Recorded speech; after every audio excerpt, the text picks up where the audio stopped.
Hey, what's up everybody? Welcome to the Blue Collar Cruising channel. We're kind of cruising today in this video, We're going to go cruising up Pikes Peak. We're right here in Cripple Creek, Colorado, staying at this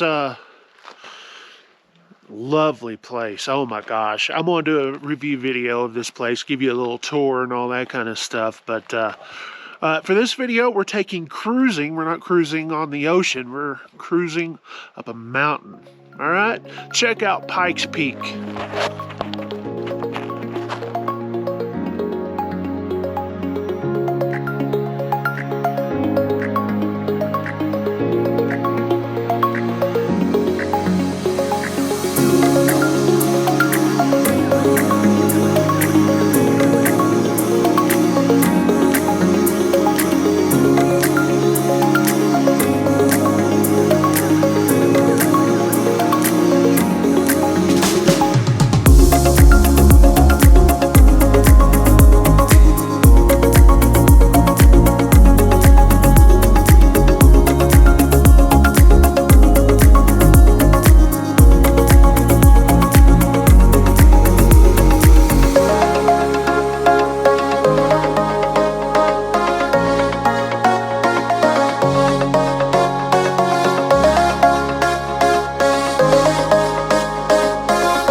Battery cut off just before the we got to the summit. Just before the red, when I looked down on the hood where I had the GoPro mounted, and the red light was blinking the whole way up, which means you're recording. And well, when we got to the summit, I looked down at the GoPro. It's like, oh man, I don't know if we got to the top or not. So obviously we didn't. So when we got up to the summit, it was cloudy. It was cloudy. So you couldn't really see much till you got below the cloud line. So that kind of sucked. But you know, it changed. It changed. Back when I was a kid, I actually have some footage when I was a kid. My grandparents took me up to the summit of Pikes Peak, and it looks totally different. You know, I was like overlooking a cliff, and my grandmother was holding a camera, and she was like, no, come back over here. No, don't go too far. Here. Obviously, it looks a lot different now. They put out a lot of rock. They obviously, and I remember the old building, and it was an old building. Even back then, it was an old building, but I enjoyed it, right? But now it's just like, man, there's so many people up there. It was almost too many people. I would say there's too many people. I'm just saying. Of course, you know, look at how we're living right now, right? But all in all, it was still a good trip. I do want to get back up there on a clear day. If we would have scheduled it the day after, we would have probably been able to see a lot more. But anyway, from Cripple Creek, I'm fixing to shoot a video for this place right here. So if you guys want to check that out, I'll have that up here on this channel next. From Cripple Creek, Colorado, 73.